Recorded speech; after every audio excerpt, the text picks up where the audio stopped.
rideau levé, émotion brute. Spin Radio vous emmène au cœur du Festival Off d'Avignon du 5 au 26 juillet.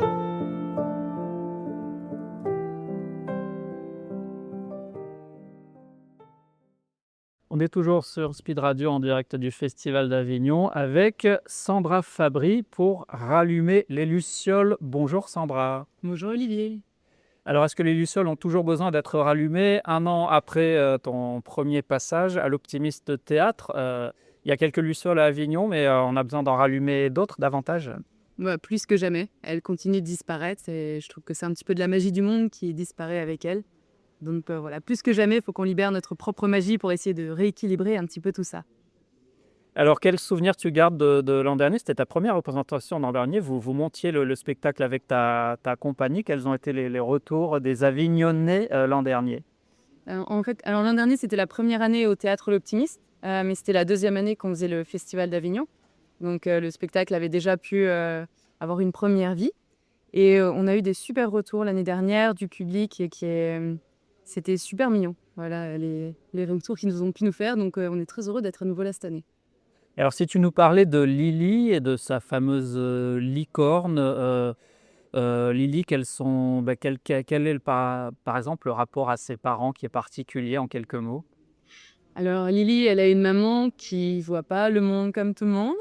Elle a un papa qui préférerait peut-être même ne pas en faire partie. Donc voilà, pour traverser un peu la vie, elle a une licorne imaginaire qui s'appelle Carcasse. Et Carcasse qu'on devine, qu'on imagine et qui est presque présente, hein. Absolument. C'est complètement un personnage de la pièce. Et est-ce que le spectacle se déroule toujours avec ce petit happening de peinture au début qui interpelle toujours les gens? Est-ce qu'ils t'en parlent de ça à l'issue du spectacle? Oui, ça démarre toujours comme ça. En fait, Lily est devant ce tableau blanc et elle a du mal à franchir le cap de vraiment de peindre, de poser quoi que ce soit sur ce tableau qui est blanc. Et c'est vrai que la peinture, c'est un des fils rouges de la pièce. Et c'est vrai que ça interpelle les gens parce qu'on traverse un peu plusieurs tableaux et plusieurs ambiances. Donc c'est un fil rouge qu'ils apprécient, ouais. Alors, le Festival d'Avignon, pour toi, ce sont des souvenirs particuliers en tant que spectatrice également, donc Sandra Fabry. Oui, mais c'est vrai que j'ai évidemment d'abord connu le Festival d'Avignon comme spectatrice. J'ai des super souvenirs. J'ai surtout un souvenir global de cette ambiance qui est tellement festive et chaleureuse et hyper joyeuse. C'est assez magique. Je trouve qu'on trouve ça nulle part ailleurs.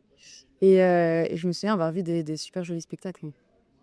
Rallumer les lucioles, donc c'est un spectacle qui mêle plusieurs arts, entre guillemets. Il y a aussi de la chanson, donc il y a de l'art pictural, on peut dire, très pictural. Il y a beaucoup de déco aussi. Qu'est-ce que les gens retiennent le plus, on va dire, des dernières expériences que tu as eues en jouant ce spectacle? Ils te parle plus de la déco, de l'émotion que ce spectacle a pu leur donner? Ils te parlent d'expériences personnelles aussi parfois, que ça doit remuer chez eux?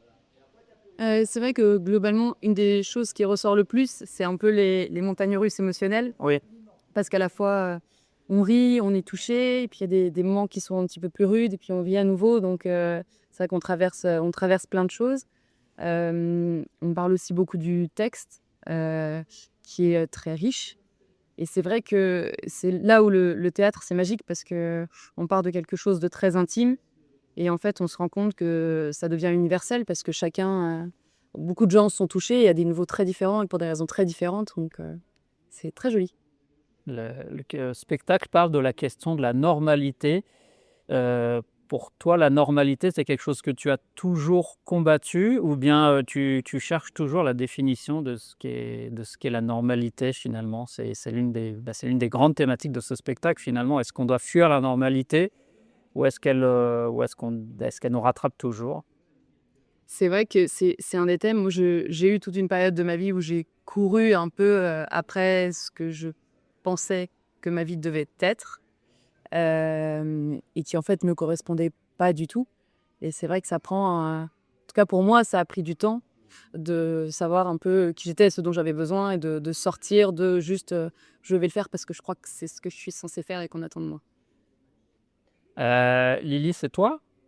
Quelle est la part de toi dans Lily? Mon metteur en scène m'a dit de ne pas répondre à cette Ah. question. Bon, c'est vrai que quand C'est on des est choses sous- qu'on t'a dites, des expériences que tu as peut-être entendues d'autres gens, en fait, on jamais. En tout cas, pour moi, l'écriture, c'est on part forcément de soi un petit peu au départ. Après, on transforme pour raconter vraiment une histoire et pour faire passer le message qu'on a envie de faire passer. Et vous êtes une vraie troupe à vous déplacer à Avignon. Je crois qu'il y a 2 ou 3 spectacles, c'est ça que vous promotionnez. Il y en a un autour du cheval, «Laissez mon cheval», quelque chose. Donc entre la licorne et le cheval, c'est une thématique commune. Si tu vous nous parlez un petit peu de la troupe qui a conçu le spectacle également avec toi. Oui, on est la compagnie Les Mille Portes.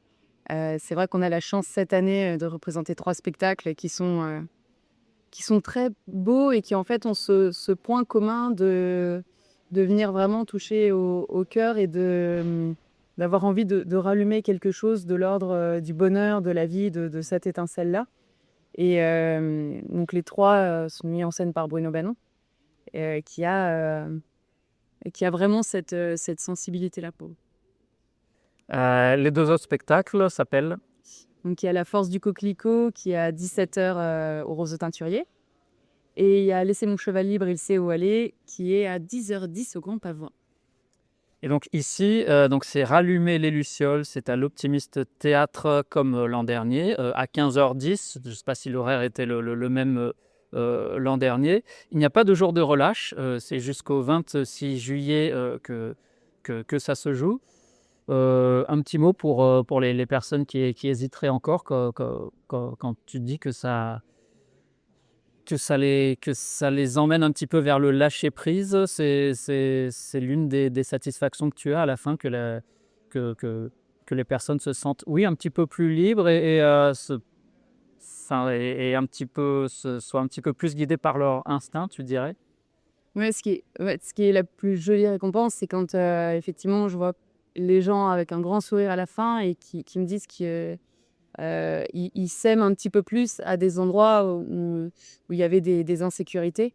L'idée du spectacle, c'est de retrouver un petit peu justement de la tendresse pour nos failles, pour les trucs qu'on trouve un peu bizarres chez nous, du coup on garde un peu caché. Alors qu'en fait la magie chez les gens, elle est là et c'est cette magie-là qu'il faut libérer un petit peu plus. On a tous une magie en nous, un peu inavouée, cachée, ou qu'on utilise, mais dont on ne se rend pas compte. Absolument. C'est ça. Écoute, je te remercie beaucoup. Rallumer les lucioles, Sandra Fabry, mise en scène Bruno Banon, et on salue la troisième personne également qui est avec toi dans la compagnie. Lydia Chertny. Donc c'est à l'Optimiste Théâtre à 15h10 tous les jours jusqu'au 26 juillet. Je regarde combien on a fait en temps avant de conclure. On a fait 8 minutes, on peut faire 2 minutes en plus. Il y a des choses dont tu voudrais parler? N'hésite pas, hein. Ouais, Ouais. un petit texte, même si tu veux pas chanter, un petit bout du spectacle, je pense que ça serait possible ou pas? Ou 2-3 répliques? Moi je suis partie plus sur des réactions citations, particulières des- des spectateurs ou. Ah oui, oui, pourquoi pas. Ouais. Est-ce qu'il y a une... alors, Sandra, est-ce qu'il y a une réaction qui t'a particulièrement touchée, soit l'an dernier à Avignon, soit alors tu as joué ton spectacle au Trois-Bornes à Paris ou ailleurs, notamment, donc Rallumer les lucioles. Il y a un truc qui est super mignon avec ce spectacle, c'est que le côté intime et très direct, il crée en fait un lien avec le spectateur. Et il y a par exemple un couple de spectateurs belges qui étaient venus me voir la première année, qui avaient adoré le spectacle et qui ils voulaient me remercier. Et pour me remercier, ils voulaient m'inviter à déjeuner. Donc j'ai déjeuné avec eux, on a sympathisé. Ils sont passés à Paris, ils m'ont réinvité à déjeuner et on est devenus amis. On se voit dès qu'ils passent à Paris. Ils sont revenus voir le spectacle, là ils reviennent voir le spectacle à Avignon. Et donc, je trouve que humainement, ce qui se crée, ça c'est la magie du théâtre, c'est assez fou. Donc c'est un lien qui va au-delà du simple lien spectateur-acteur. Ils ont été extrêmement touchés par le spectacle, même si leur histoire a peut-être même été totalement différente. Ils ont été touchés au plus profond. Oui, et ça c'est vraiment magique pour le coup. Et alors, c'est quoi les lucioles en quelques mots? Alors, c'est les lucioles qui sont en chacun d'entre nous, finalement, à l'intérieur? Bah, c'est ça, c'est notre petite lumière intérieure qu'il faut laisser briller. Sandra Fabry, Rallumer les lucioles à l'Optimiste Théâtre à 15h10 tous les jours jusqu'au 26 juillet, sans relâche. Pourrez la voir, vous en sortirez illuminé. Merci à toi, Sandra. Merci beaucoup, Olivier.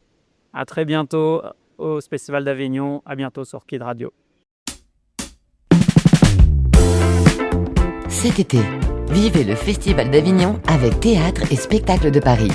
Le magazine incontournable pour ne rien manquer de cette folle aventure théâtrale. Sélection de spectacles éclectiques, reportages exclusifs, interviews, coup de cœur. Des pièces qui font rire, vibrer, réfléchir et surtout rêver. Un numéro spécial disponible tout au long du festival pour vous guider au cœur de la plus belle scène vivante du monde. Et à la rentrée, on prolonge le plaisir avec une sélection parisienne pleine de surprises. Retrouvez Théâtre et Spectacle de Paris dans vos théâtres préférés et laissez-vous porter par la magie du spectacle vivant.